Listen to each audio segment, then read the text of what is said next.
Terdakwa pembunuhan berencana Brigadir Yosua Huta Barat Ferdi Sambo memohon ampun kepada Tuhan Yang Maha Esa atas segala kekacauan yang terjadi. Dalam permohonan ampun itu, Ferdi Sambo mengutip ayat-ayat di Kitab Mazmur serta Kitab Wahyu. Sambo mengaku hanya manusia biasa dan tak luput dari dosa. Ia ingin bertobat setelah terlibat dalam kasus kematian Brigadir J. Hal itu diungkapkannya saat membacakan nota pembelaan atau pleidoy ketika sidang di Pengadilan Negeri Jakarta Selatan pada Selasa 24 Januari. Dalam pembacaan nota pembelaan tersebut, Sambo juga mengutip ayat Alkitab dalam Kitab Wahyu 3 ayat 19 serta Mazmur 51 ayat 13. Dari kasus penembakan ke Brigadir J ini, Ferdi Sambo meminta maaf pada keluarga Yosua, Presiden Joko Widodo, Kapolri Jenderal Listio Sigit Prabowo, serta seluruh masyarakat Indonesia. Mantan Kadif Propam Polri ini juga meminta maaf kepada istrinya Putri Chandrawati serta anak-anaknya. Ferdi Sambo berharap agar majelis hakim bisa memutuskan perkara ini dengan seadil-adilnya. Ia pun memaparkan 10 hal saat membacakan nota pembelaannya. Berikut 10 hal nota pembelaan Ferdi Sambo.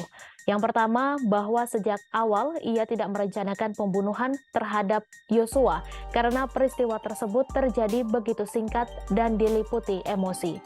Kedua, dalam pemeriksaan ia telah berupaya untuk menyajikan semua fakta yang ia ketahui, termasuk mendorong saksi atau terdakwa lain sebagaimana dalam keterangan Kuat Ma'ruf untuk mengungkap skenario tidak benar. Ketiga, ia telah mengakui cerita tidak benar mengenai tembak-menembak di rumah Duren 3. Keempat, ia telah menyesali perbuatannya, meminta maaf dan siap bertanggung jawab sesuai perbuatan dan kesalahannya. Kelima, ia telah berupaya untuk bersikap kooperatif selama menjalani persidangan, menyampaikan semua keterangan yang memang dirinya ketahui. Keenam, ia telah mendapatkan hukuman dari masyarakat atau social punishment yang begitu berat, tidak saja terhadap dirinya, namun juga terhadap istri, keluarga, dan anak-anaknya. Ketujuh, baik ia maupun istrinya telah didudukkan sebagai terdakwa dalam persidangan dan berada di dalam tahanan. Sementara 4 orang anaknya, terkhusus yang masih balita, juga memiliki hak dan masih membutuhkan perawatan juga perhatian dari kedua orang tuanya. Kedelapan, sebelumnya ia tidak pernah melakukan tindak pidana di masyarakat, melakukan pelanggaran etik maupun disiplin di kepolisian. Kesembilan, ia telah 28 tahun mengabdikan diri kepada Kepolisian Negara Republik Indonesia, kepada nusa dan bangsa, sehingga atas kesetiaan dan dharma bakti tersebut, ia telah dianugerahi Bintang Bayangkara Pratama oleh Presiden Republik Indonesia. Dan ke-10, atas perkara ini ia telah dijatuhi hukuman administratif dari Polri berupa pemberhentian tidak dengan hormat sebagai anggota Polri. Diberitakan sebelumnya, Jaksa Penuntut Umum menuntut Ferdi Sambo dihukum pidana seumur hidup dalam kasus pembunuhan berencana terhadap Brigadir Yosua Huta Barat. Dengan begitu, Sambo lolos dari ancaman hukuman mati.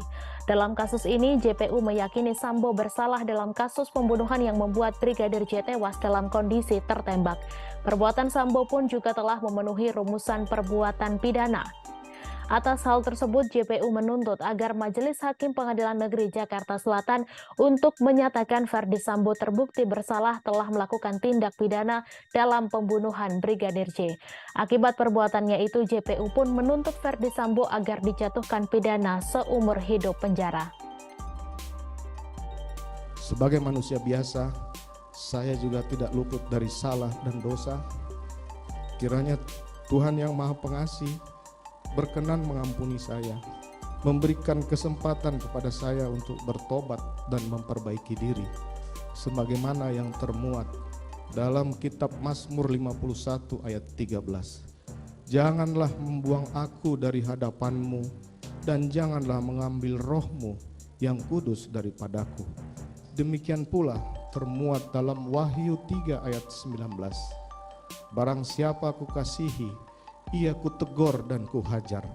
Sebab itu relakanlah hatimu dan bertobatlah. Dan masa lalu adalah pengalaman berharga, hari ini adalah kehidupan kepastian, hari esok adalah pengharapan.